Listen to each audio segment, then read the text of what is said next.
Hey everybody, it's Jason Blaha here, and once again it's time for the Q&As, so let's go ahead and get this started. Alright, first question.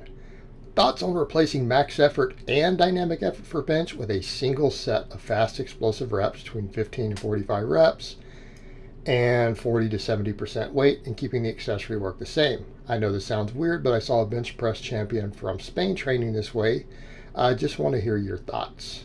First of all, that math doesn't add up. 15 reps at 70% and doing them explosive, that's not going to happen. That's not mathematically possible. And same thing, I mean, that 40% for 45, you're not getting 45 continual reps in a set with 40% of your max. Maybe 20%, not 40%. And then we come back to that point of explosive with compensatory acceleration. You're going to lose reps from that. And here's the thing. A couple things to remember when you see a champion point out stuff like this. Keeping in mind, looking at those numbers, this guy is probably built to bench, probably only benches, doesn't do lower body work, and probably uses 55-gallon drums of anabolics. That being said, whatever he does for hypertrophy is going to carry over to the bench. Okay, that's one thing to always remember there. And I'm not saying that that's the excuse for everything. We can't just say, well, it's just, more drugs, that's why this works. But at a certain point, we can look at stuff that's metabolically fatigue oriented and always use that explanation for a heavy gear user, because high amounts of metabolic fatigue works extremely well in that environment for hypertrophy. And in this case, it's going to bring his pecs, front delts, and everything up, which will bring his bench up. But the other thing to think about is when we have proven effective training systems like Conjugate, you don't want to just replace a bunch of stuff with something that a single champion somewhere claims to do or you saw doing once, because here's the thing. You will see guys like this who say, well, this is my magic secret, and they might train really conventional outside of that one magic secret, and you see him training that way, and he says, this is a method I use, and people make the massive assumption that that's what he does all the time. Just like if people were to watch what I do with my training, and they might say, oh, well, Jason just does a bunch of 1 rep max squats and squat variations. That's why he's got a big squat.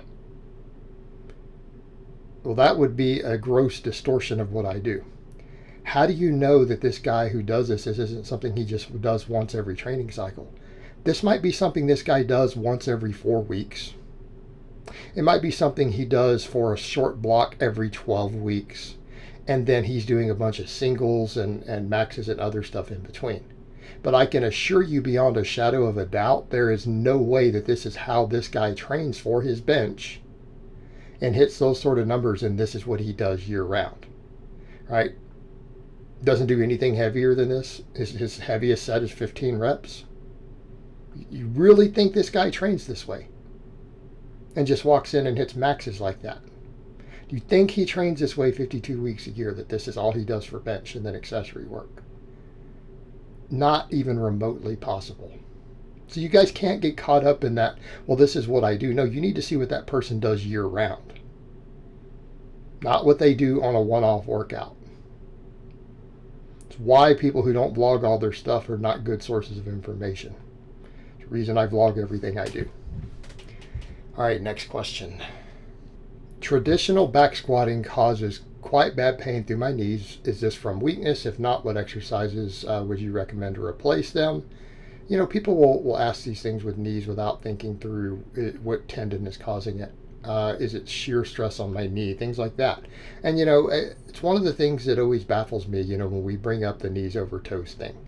And tons of people say it's perfectly fine on knees. Well, yeah, for people with healthy knees. But if you have someone who has knee pain, if you have someone who suffers from knee pain and tendonitis and other issues in their knees, you really need to be squatting in a way to where your knees do not pass your toes. I mean, there's a certain point where you can look at the shear stress and say, someone with perfectly healthy knees, okay, fine. I'm not going to disagree with that. What about when you have someone who has knee pain when they squat? They need to be back squatting, or they need to be box squatting. When people will say, well, what if they need the benefit of a back squat? What do you mean? What benefits are there of a back squat that you don't get from a box squat? Like what? I have guys with 500 plus pound squats who we don't even squat. We don't do back squats. We test their back squat for a max. 3, 4, 5 times a year. That's it. They don't do it in between. They box squat. Guess what? They have big squats. Not a big deal. So what benefits are there to training a back squat? Learn to box. And the other thing, you'll get people who will say, well, I still feel that. I box squat and I still have this problem. Then you look at their box squat and I'm like, you're not box squatting. You look like you're doing almost a front squat and then maybe touching the box. Right? Knees 3 inches in front of their toes instead of staying up stacked above the ankle or further back. Learn how to box squat correctly. Take some weight off the bar, build your posterior chain up, and learn to sit back.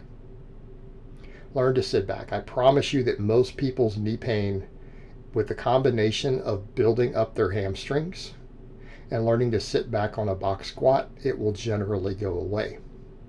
Now, is this a cure-all? No. Could there be exceptions in people who still have problems? Yeah, you bet. Those people probably need medical intervention then. They need to go see a medical doctor, like an orthopedic surgeon, who works with lifters. Or they need to go see a physical therapist who works with lifters. And I want to make that very clear. Physical therapists who do not specialize in lifters are completely useless if you lift. They are a complete waste of money. They're a complete waste of time. They will get you nowhere. They are literally just stealing your money. However, the ones who do know how to work with lifters are oftentimes quite good. But it's a little more specialized niche. Go talk to one of them. See what they can do for you if this solution doesn't work. All right, next question. Is there any benefit to getting a certain amount of muscle of volume for a body part in a single session? For example, if I choose to do lateral raises on lower day instead of upper day after overhead press.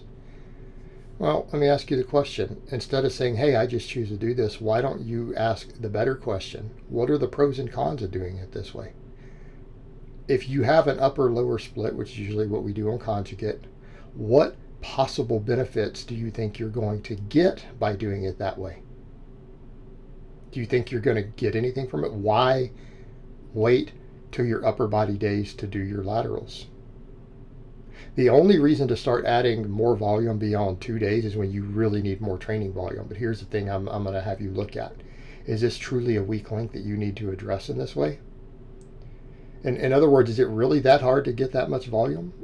I mean, look at my upper body days lately. What do you see me do? I do 6 sets of lateral raises per week and 6 sets of rear delt flies per week on my upper body days, 3 and 3. I have no trouble squeezing those in at the end. No problem at all. The other thing to think about is, are you giving enough recovery time? Are you giving enough recovery time? Because that's really what we're looking at. Yes, we know total weekly volume seems to be the most important. I'm not going to disagree with that. However, sometimes there does seem to be a benefit of stacking a certain amount of fatigue into a given workout, right? Up to a threshold, as long as it's not exceeding about 10 sets. But that's the other thing. The only time we would split something like that up is when you really are trying to hit that 20 sets, and maybe you want 5 and 5 and 5 and 5 on your 4 days. But I would ask you the question, like, why? What do you hope to get from it? Keeping in mind, that also is going to mean you're training your delts 4 days a week with real training. Okay, if you feel that they just need more work capacity or something, you could do some restoration type work for your delts on your off days. That's not true training, right? Really high rep band work or something. You could do that. That's what I would recommend instead. If you really feel you have something like that. Again, your triceps, you need some restoration work, do band press downs on your off days for high reps. But I don't think it's always a good idea to just arbitrarily do this. Because again, you're not getting sufficient recovery time, and there's no problem with just coming in and doing your laterals. And I don't know why you're thinking overhead press with laterals. They don't even work the same part of the delt. Hey, overhead press is not a full delt builder. It builds the front delts pretty well, not really the rest of it. So really, you're not even doing full delt work on your upper days. You clearly don't care about your delts enough to where you need to try to hit them 4 days.